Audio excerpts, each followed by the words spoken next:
Livre 83 questions, question 66. Sur ce passage, ignorez-vous, mes frères, je parle à ceux qui connaissent la loi, que la loi ne domine sur l'homme que pendant le temps qu'il vit. Jusqu'à ce verset, il vivifiera aussi vos corps mortels par son esprit qui habite en vous. Paragraphe 1. Il y a trois choses à considérer dans cette comparaison de l'apôtre, où il parle de l'homme et de la femme, et dit que la femme est assujettie à la loi de l'homme. La femme, l'homme et la loi. La femme soumise à l'homme par le lien de la loi, lien qui ne se brise que par la mort de l'homme, et rend à la femme la liberté d'épouser qui elle veut. Voici en effet les termes de l'apôtre. Car la femme qui est soumise à un mari, le mari vivant est lié par la loi. Mais si son mari meurt, elle est affranchie de la loi du mari. Donc, son mari vivant, elle sera appelée adultère si elle s'unit à un autre homme. Mais si son mari meurt, elle est affranchie de la loi du mari, de sorte qu'elle n'est point adultère si elle s'unit à un autre homme. Jusqu'ici, c'est une comparaison. Puis l'apôtre passe à l'explication et à la preuve de la thèse, objet de cette comparaison. Ici, trois choses sont aussi à considérer. L'homme, le péché, la loi. Il dit en effet que l'homme est sous l'empire de la loi, tant qu'il vit pour le péché, comme la femme est sous la loi du mari, tant que le mari vit. Donc, le péché dont il est question ici est celui qui est venu à l'occasion de la loi péché que l'apôtre déclare dépasser toute mesure, parce qu'on le commet pourtant bien qu'il apparaisse dans sa nature de péché, et qu'on l'aggrave par la prévarication. Car où il n'y a point de loi, il n'y a point de prévarication.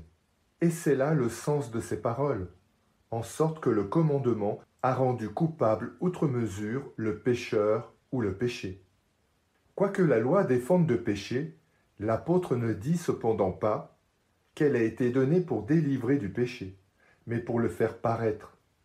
Et l'âme qui est sous son joug doit recourir à la grâce du libérateur pour être affranchie du péché. Car par la loi, on a la connaissance du péché. Et ailleurs, mais le péché, pour paraître péché, a, par ce qui est bon, produit en moi la mort. Donc, là où n'est pas la grâce du libérateur, la défense du péché augmente le désir de péché. Et cela même est un bien, car il faut que l'âme sente qu'elle ne peut, par elle-même, se délivrer de l'esclavage du péché, et que par là, dépouillant et étouffant tout sentiment d'orgueil, elle se soumette à son libérateur, en sorte que l'homme puisse dire avec vérité « Mon âme s'est attachée à vous ». Alors, c'est être sous la loi de justice et non plus sous celle du péché. On appelle cette loi « loi de péché », non parce qu'elle est péché elle-même, mais parce qu'elle est imposée à des pécheurs. On l'appelle aussi loi de mort parce que la solde du péché est la mort, parce que l'aiguillon de la mort, c'est le péché, et la force du péché, la loi. En effet, c'est par le péché que nous allons à la mort. À raison même de la défense de la loi, nos fautes sont plus graves que si cette défense n'existait pas. Mais avec l'aide de la grâce, nous faisons volontiers et sans peine ce qui nous était pénible et onéreux sous l'empire de la loi. Ainsi la loi de péché et de mort, c'est-à-dire imposée à des hommes pécheurs et sujets à la mort, nous défend seulement la convoitise. Et pourtant, nous nous y laissons aller. Mais la loi de l'esprit de vie, produit de la grâce, nous délivre de la loi de péché et de mort, et fait que nous ne convoitons plus. Que nous remplissons les préceptes de la loi, non plus comme des esclaves poussés par la crainte, mais comme des amis mus par la charité et serviteurs de la justice, qui est la source même de la loi. Or ce n'est pas un esclave, mais d'un cœur généreux, c'est-à-dire par amour plutôt que par crainte, qu'il faut accomplir la justice. C'est donc avec une grande vérité que l'apôtre a dit « Détruisons-nous donc la loi par la foi ?» Loin de là, car nous établissons la loi. En effet, c'est la foi qui accomplit ce que la loi commande. La loi est donc affermie par la foi. Hors de la foi, la loi se contente de commander. de déclarer coupables ceux qui ne lui obéissent pas, dans le but de les amener un jour, gémissants et impuissants, à la grâce du Libérateur. Paragraphe 2. Nous voyons donc trois choses dans la comparaison: la femme, l'homme et la loi. Et dans le sujet qui amène la comparaison, trois choses encore: l'âme, le péché et la loi de péché. La seule différence est que, dans la comparaison, l'homme meurt et que la femme dégagée du lien qui l'unissait à lui peut épouser qui elle veut, tandis qu'ici, l'âme elle-même meurt au péché pour s'unir au Christ. Or, en mourant au péché, elle meurt aussi à la loi du péché. Ainsi, mes frères, dit l'apôtre, vous aussi vous êtes morts à la loi par le corps du Christ, pour être à un autre qui est ressuscité d'entre les morts, afin que nous portions du fruit pour Dieu. Car, ajoute-t-il, quand nous étions dans la chair, c'est-à-dire esclaves des désirs charnels, les passions des péchés qui étaient occasionnées par la loi agissaient dans nos membres en sorte qu'elles leur faisaient produire des fruits de mort. La concupiscence, que la loi défend, augmentait là où la foi n'existait pas. Et le crime de la rébellion s'ajoutait au péché et l'aggravait outre mesure, puisque, où il n'y a point de loi, il n'y a point de prévarication. Les passions dont il est parlé sont les désirs occasionnés par la loi et qui opéraient dans nos membres pour produire des fruits de mort, avant que la grâce n'arrivât par la foi. L'âme agissait sous l'empire de ses passions, comme une femme sous la domination de son mari. Donc celui qui observe en esprit la loi de Dieu est mort à ses passions, bien qu'elle ne soit pas morte elle-même, tant que l'homme est encore assujetti dans sa chair à la loi du péché. Dans celui qui vit sous la grâce, il reste donc quelque chose qui ne le vaincra ni ne le captivera lui-même. Et cela jusqu'à ce que soit entièrement détruit tout ce qui s'est fortifié en lui par les mauvaises habitudes, et qui fait dire que, dès aujourd'hui, le corps est mort tant qu'il n'est pas parfaitement assujetti à l'esprit. Or il lui sera complètement assujetti quand ce corps mortel aura été lui-même vivifié. Paragraphe 3. Ceci nous fait comprendre qu'il y a dans le même homme 4 états différents et successifs, après lesquels viendra le repos de la vie éternelle. En effet, il fallait en toute justice que notre nature, après sa chute, perdît la béatitude spirituelle figurée par le paradis, et que nous virassions au monde avec une vie animale et charnelle. Le premier état a donc précédé la loi, puis est venue la loi, puis la grâce, et en 4e lieu viendra la paix. Avant la loi, nous ignorons le péché et suivons les concupiscences charnelles. Sous la loi, on nous défend le péché, mais entraînés par l'habitude, nous le commettons parce que la foi ne nous aide pas encore. Dans la 3e époque, comme nous avons une foi pleine à notre Libérateur, que nous n'attribuons rien à nos mérites, mais à sa miséricorde que nous aimons, nous ne sommes plus dominés par la mauvaise habitude quand elle s'efforce de nous entraîner au mal. Cependant, nous subissons encore ses assauts, mais sans y céder. Dans le 4e état, il n'y a plus rien en l'homme qui résiste à l'esprit. Tout en lui est maintenu dans un accord parfait et dans une paix solide. Et c'est ce qui aura lieu quand ce corps mortel étant ressuscité, ce qu'il y a de corruptible en lui aura revêtu l'incorruptibilité, et ce qu'il y a de mortel, l'immortalité. Paragraphe 4. Pour prouver l'existence du premier état, voici les témoignages qui se présentent à nous. Le péché est entré dans le monde par un seul homme, et la mort par le péché. Ainsi la mort a passé dans tous les hommes, par celui en qui tous ont péché. Car le péché a été dans le monde jusqu'à la loi. Mais le péché n'était pas imputé, puisque la loi n'existait pas. Et encore, car sans la loi, le péché est mort. Or j'ai vécu quelque temps sans la loi. L'apôtre dit que le péché est mort, dans le sens où il disait plus haut qu'il n'était pas imputé, c'est-à-dire qu'il restait caché. C'est ce qu'il explique lui-même dans ce qui suit. Mais le péché, pour paraître péché, a, par une chose bonne, produit en moi la mort, c'est-à-dire par la loi, car la loi est bonne si on en use légitimement. Donc, s'il dit ici « pour paraître péché », il est évident que, plus haut en disant « le péché est mort », le péché n'était pas imputé. L'apôtre a voulu dire que le péché ne paraissait pas avant que, par la défense, la loi le fit apercevoir. Paragraphe 5. Voici les témoignages qui se rapportent à la seconde époque. Mais la loi est survenue pour faire abonder le péché, car la prévarication, qui n'existait pas, est survenue ainsi. Puis, cet autre texte déjà cité, quand nous étions dans la chair, les passions des péchés qui étaient occasionnées par la loi agissaient dans nos membres jusqu'à leur faire produire des fruits de mort. Et cet autre, que dirons-nous donc? La loi est-elle péché? Point du tout. Mais je n'ai connu le péché que par la loi, car je ne connaîtrais pas la concupiscence. Si la loi n'eût dit « tu ne convoiteras pas ». Or, prenant occasion du commandement, le péché a excité en moi toute concupiscence. Et un peu plus bas, quand est venu le commandement, le péché a revécu, et moi je suis mort.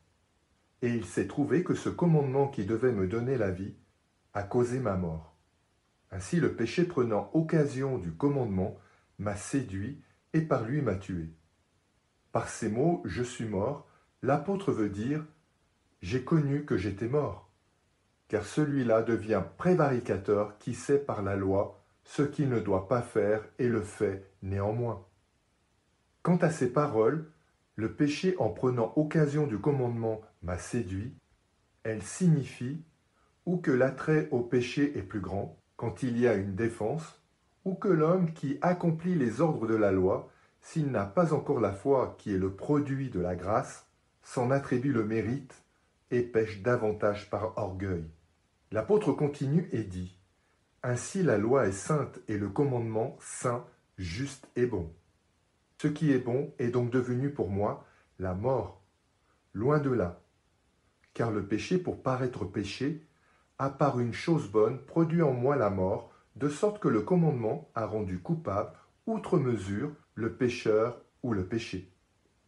Car nous savons que la loi est spirituelle, et moi je suis charnel, c'est-à-dire n'étant pas encore délivré par la grâce spirituelle. J'acquiesce à la chair, vendu comme esclave au péché, c'est-à-dire commettant le péché pour des voluptés temporelles. Aussi, ce que je fais, je ne le comprends pas, c'est-à-dire je ne le reconnais point comme conforme aux préceptes de la charité, où est la vraie science. C'est en ce sens que le Seigneur dit aux pécheurs, « Je ne vous connais pas », car rien ne lui échappe.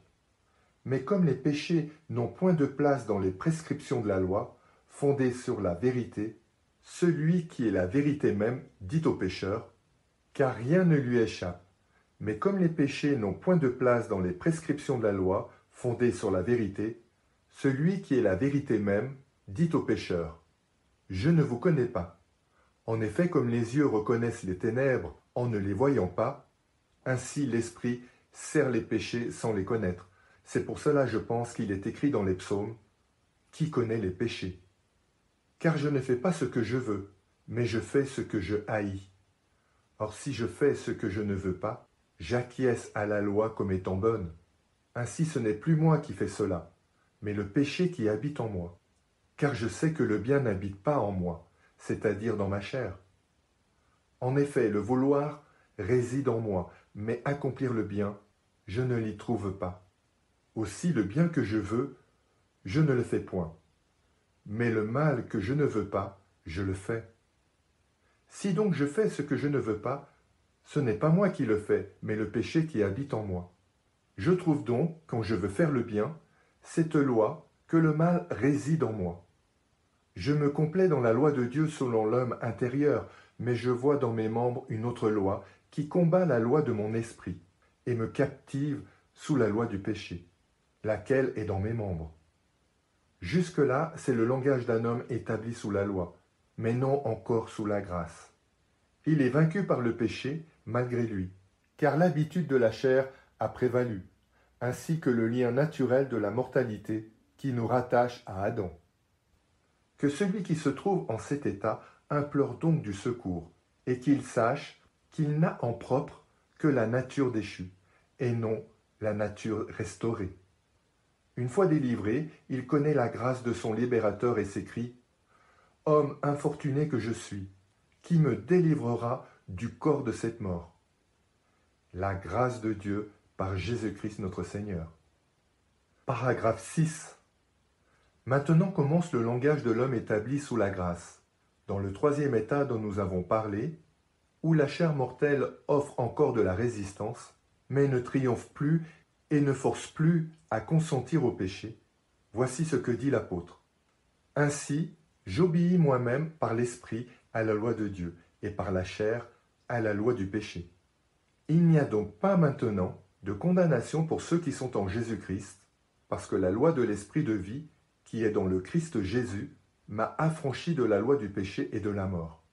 Car ce qui était impossible à la loi parce qu'elle était affaiblie par la chair, c'est-à-dire par les désirs charnels, car la loi n'était pas accomplie, parce que l'amour de la justice n'existait pas encore. Cet amour qui contient l'âme par la joie intérieure et ne permet pas qu'elle soit entraînée au péché par l'attrait des choses temporelles.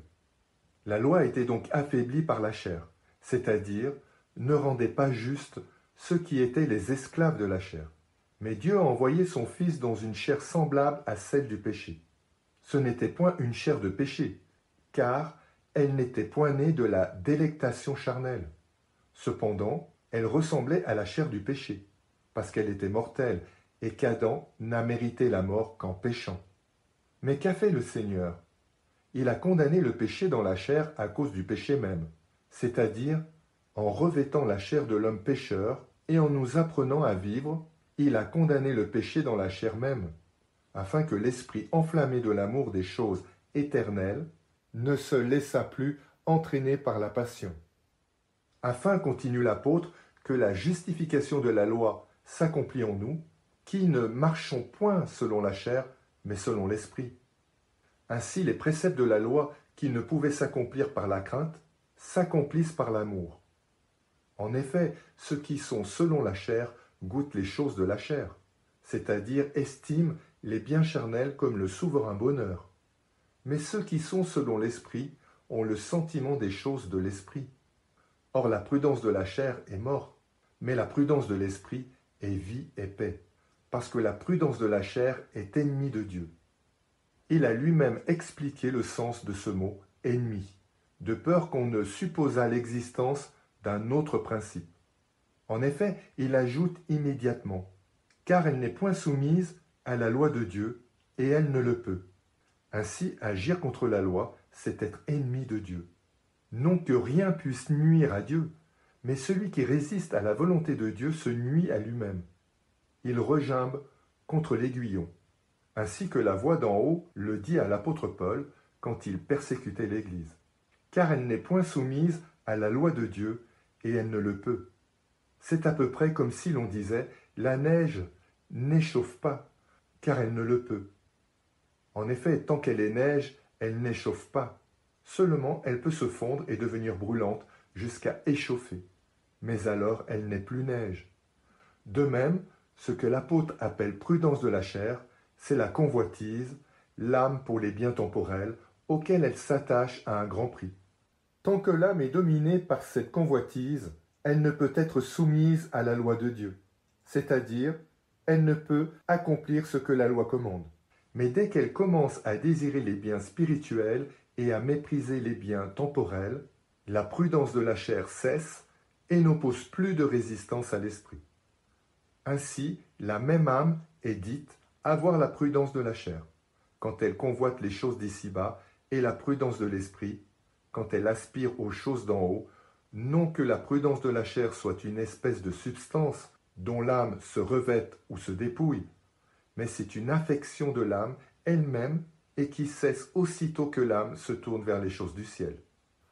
Or, dit l'apôtre, ceux qui sont dans la chair ne peuvent plaire à Dieu, c'est-à-dire ceux qui se livrent aux voluptés de la chair.